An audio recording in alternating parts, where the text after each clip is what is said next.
Rahul Gandhi's tall promises for street vendors fall flat when one sees the pitiable conditions of these vendors in Congress-ruled states of Karnataka and Telangana.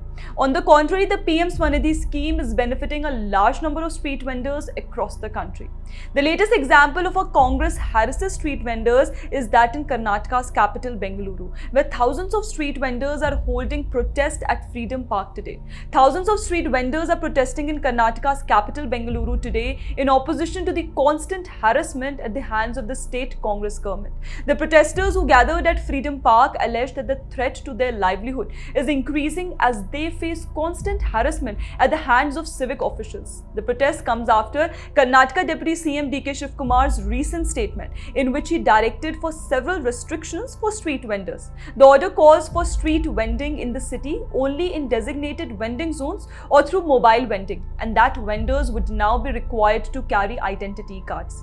But vendors argue that Deputy CM's proposal violates the Street Vendors Protection of Livelihood and Regulation of Street Vending Act of 2014, which protects their right to trade without such restrictions. They also say that since the announcement, civic officials have intensified crackdowns, including frequent seizure of goods and eviction drives. On the other hand, significantly, the number of vendors in Bengaluru who have received loans under the PM Swanidhi scheme have crossed 70,000.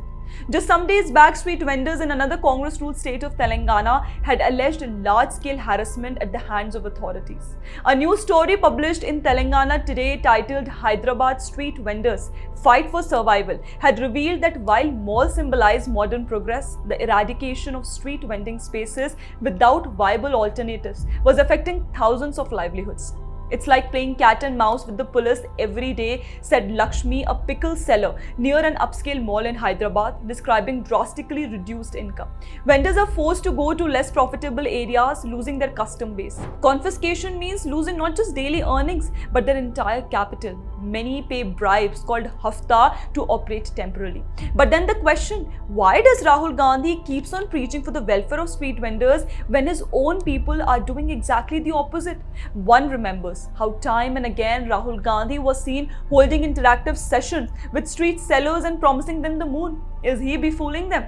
Looks so. Rahul Gandhi needs to answer.